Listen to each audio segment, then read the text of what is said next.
Well, good morning guys, and it's now early Sunday morning. The sun's not risen yet. We've decided we're going to try and walk up a Tor and try and get the sunset. We're going to try and walk up a Tor and get the sunrise.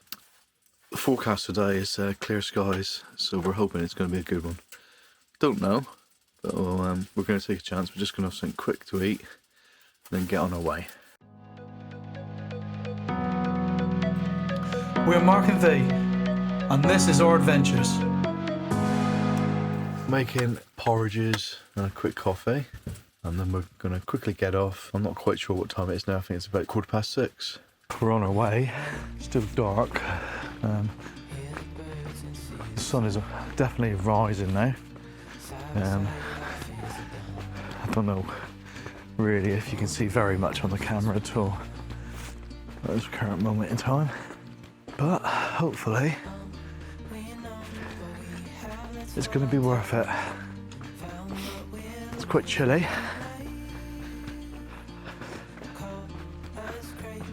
but it's not icy, so we're lucky in that respect. I look back this way, you can see the moon. I don't know how well you can see that. With an added surprise this afternoon, we got tipped off about the murmurations of starlings, which happens down at Avalon Marshes. So that's where we're going to head off this afternoon. So you'll see that later on in the video. Anyway, I'm going to put my fingers back in for a while because we're getting cold. Before I sleep, hear the crickets, see the moon, side by side and through and through. Well, what a difference from yesterday. Yesterday, we could barely see any of the sky because of the cloud. And today, it's really, really clear, so I'm really excited about getting up there today. V's not, she's saying. V's saying she's not very happy at all about getting up early and going up there. But she'll be happy when she goes up there and gets a great photo. There are many myths associated with Glastonbury Tor. It has been called a magic mountain, a fairy's glass hill, a grail castle, a druid initiation centre, an Arthurian fort hill, a magnetic power point, a crossroads of ley lines, and even a converging point for UFOs. We didn't see any UFOs. These myths are still very much alive today. That's quite some view on it. I think you've got to agree. It's stunning. It's a lot colder on the chest today. Obviously the sun's not up yet. It does make a difference. And I'm obviously not very fit at all. But when you look out around, it's so worth it.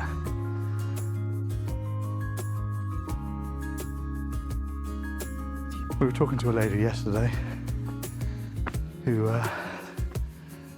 had found out she got relations associated with the church here. So she'd made the... Oh, I'm out of breath.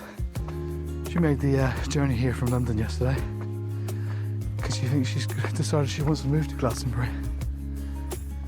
I know it's stunning, but if you know me and you know V, and I guess if you've been watching the videos, you're starting to get to know us.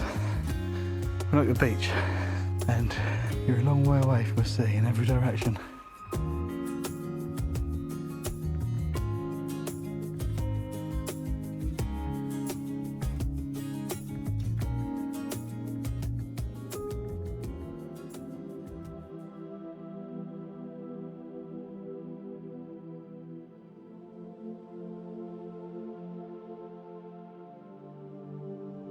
The 500-foot-high conical hill is the most striking and inspiring landmark, visible at vast distances and yet invisible at certain angles when you're close by. Around the 3rd century BC, the Celts formed two lake villages at Glastonbury and Mere. Their burial ground was called Innis Withrin, an Old British name meaning the Isle of Glass. Also in Celtic legend, the name Avalon occurs. According to pagan British as well as the Celtic lore, Avalon was the meeting place of the dead.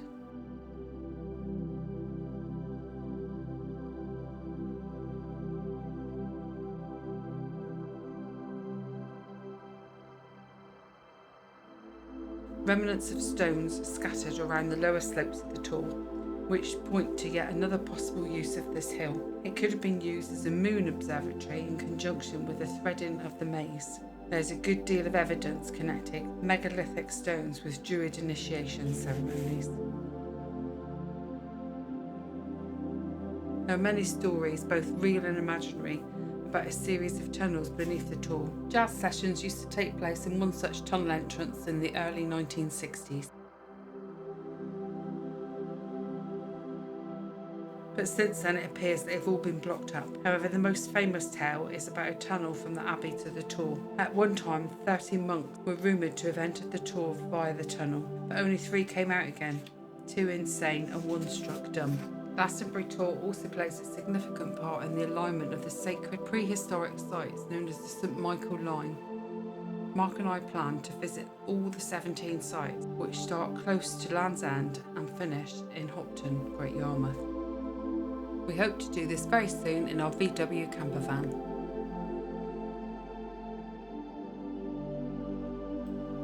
It's worth noting that we came up for sunrise, and it's now probably an hour after sunrise, and there's hardly anybody here. So if you want to come up the Tor and have some time to yourself with nobody about, this is probably the best time. Because if you look around, there's literally a few people here. I would say there's probably only 5, maybe 6 other people than us up on the Tor currently. Yesterday when we came about 10 o'clock, and there was quite a lot of people here, as you saw in the previous video. Now today we decided to walk down the same way as we came up. It's a little bit steeper walking down, so it might be worth, if you're a bit unstable on your feet, it might be worth going down the slow, longer slow route. It's nice in places, and you get the steps and the camber of the path sort of leans away slightly. It'd be interesting to know what these mics sound like in this wind, because it is very windy up here. So this I'm using the DJI combo mic, just for any of you techie people out there who are interested. It's just attached to my jacket. I really don't know what it sounds like. I'm just coming out of the wind now, so if there's a difference in audio quality now, that's why. As we're coming down over the hill, get affected by the wind less and less. Church in the town, is it? Yeah, that's the church halfway down town, isn't it? So the Abbey's got this way. Yeah, the Abbey's just over there, yeah. It's got a beautiful view back, isn't it? So that's the main street, really, you're looking at where the church is. Going to see the murmuration of the starlings a little later. I thought I'd give you a little look around the campsite, just in case you decide to come here. So there you are, there's Susie. You'll notice it's predominantly caravans at this site. Now, I said earlier that it cost us £48 for 2 nights. It was actually £56 for 2 nights. So this time of year, I'd say that's quite high. But it's electric hookup, facilities are good. And a lot of campsites are closed this time of year, so you make your own decisions whether you want to come or not. We did notice there was a place at the bottom of the Tor where you could, if you wanted to, be able to camp, probably overnight, wild camp. We're considering maybe coming, if we come back, that's what we'd do, just for the one night. I'd imagine it's quite a pleasant site in the summer. Lots of trees for shade. Nice T4 there.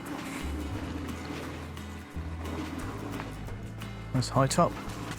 So over in front of us we have a reception.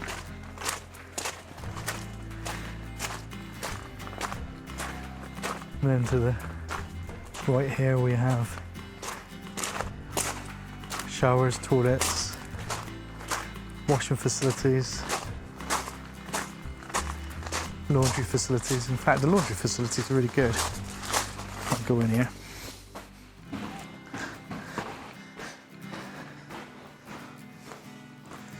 can see there's a freezer, 2 washing machines, a tumble dryer, ironing boards, plenty of sinks. Only place I'm not sure where it is where you empty your toilet to, but we'll find that. They got a little shop there as well. Ice cream, cold drinks, some alcohol. They hire fire pits here as well, I noticed. You can get a fire pit with some logs for £10 a night. And they also rent bikes, push bikes that is. And they were £20 a day. Anyway, this is Isle of Avalon Touring and Camping Park in Glastonbury. It's about 10 minutes walk down to the town, as you saw earlier in the video. About 30 minutes to the tour. One thing I will say is where we're pitched, on the other side of that hedge is a road. So if you're a light sleeper, you might want to get a pitch a bit further into the park,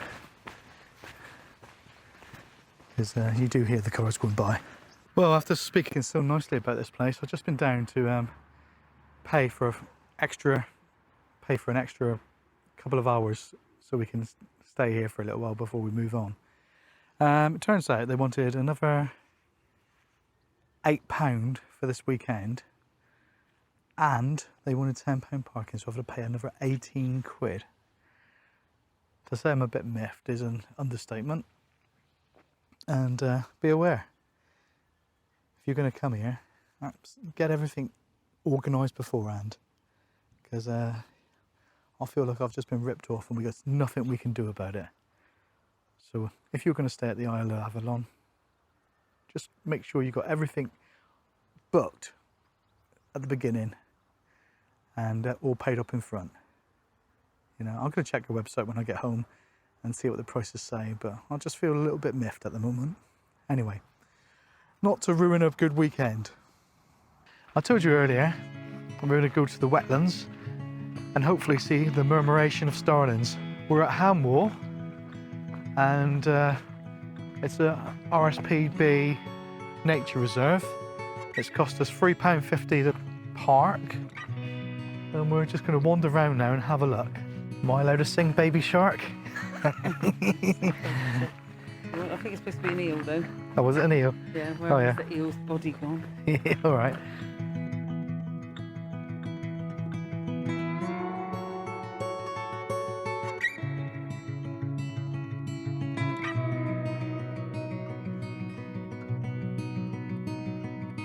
Normally this would be about a 10-minute drive from the Avalon Touring Park, but because there's a road closed, it's taken us about 40 minutes to get here. But normally you'd be able to just drive down. In fact, I think you could probably walk down here from the touring park. Got the tour, and the other way you got this.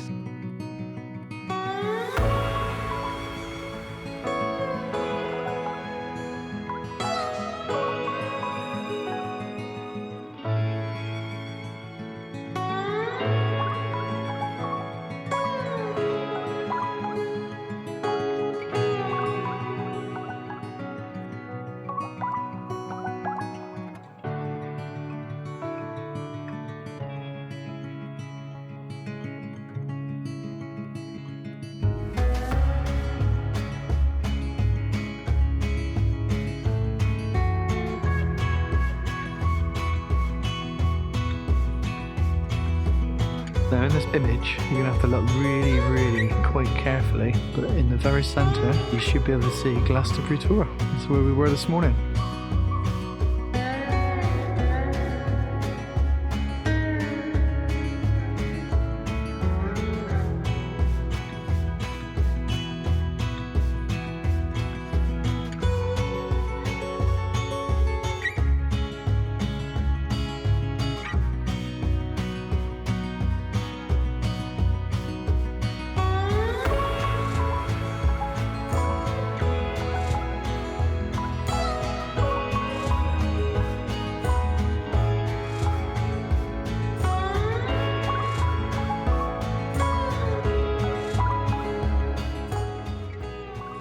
This is really a tranquil spot. I know everybody comes here to watch the birds, but this is an absolutely amazing place to watch the sunset.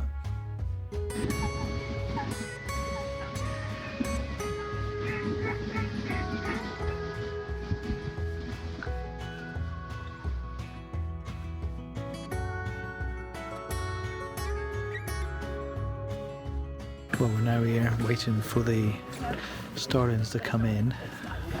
Quite surprised at how many people are actually here. I would say there's probably 50, 60 people just in this little group. So fingers crossed something is actually going to happen and we will see them. Apparently they come in from this direction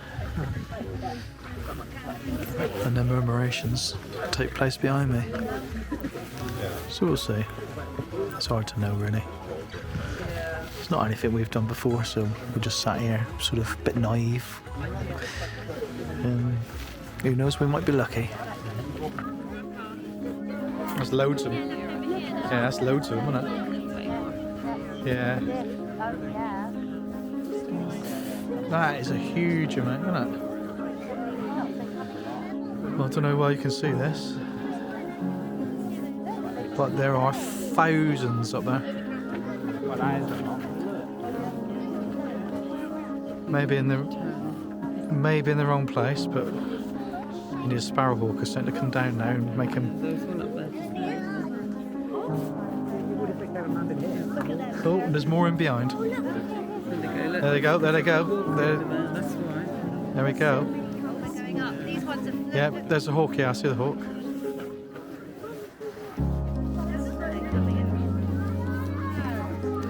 There they go.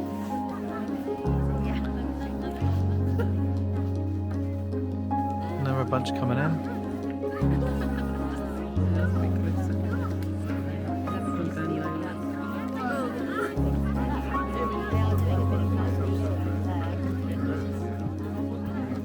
Very much in the distance, but they're staying in shot at least. There we go. Okay.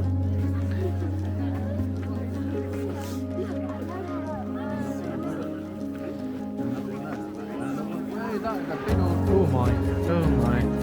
Look how many there's coming very late.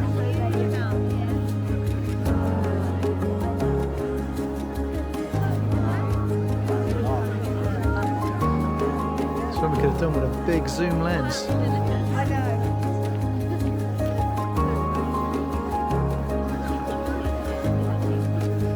we go.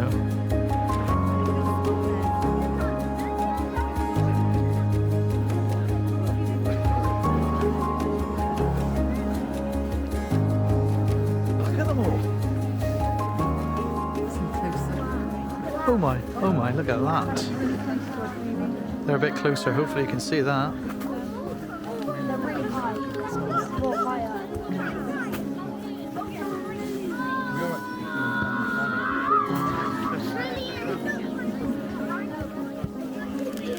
They're starting. It's all going to happen in front of us, I think.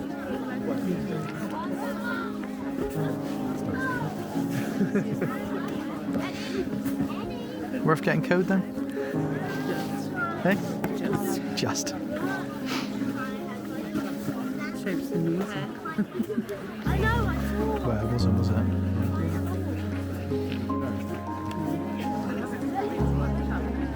Never loaded that.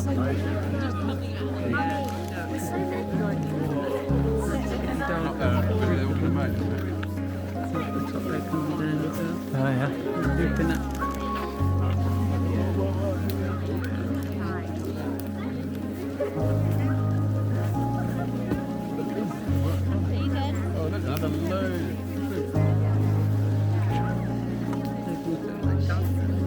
Look at the ones in the background.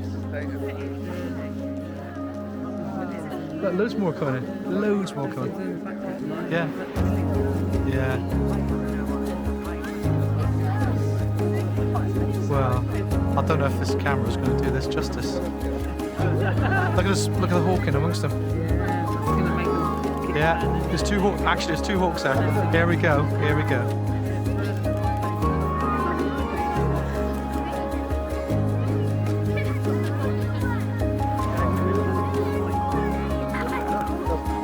go.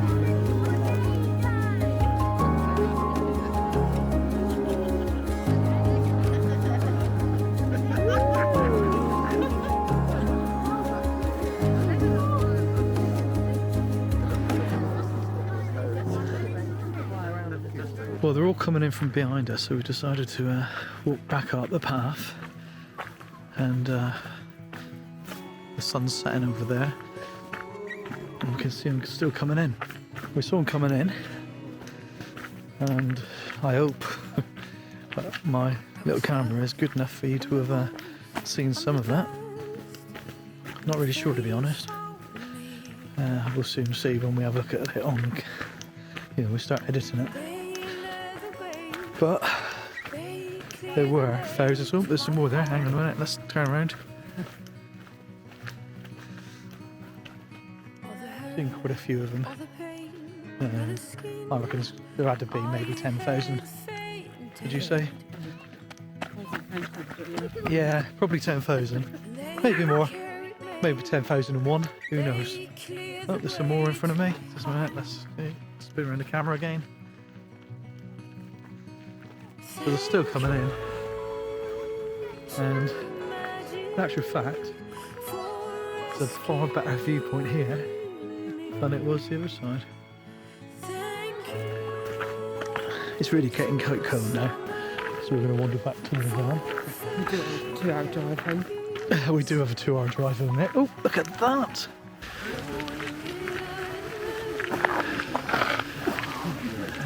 Really camera zoomed in.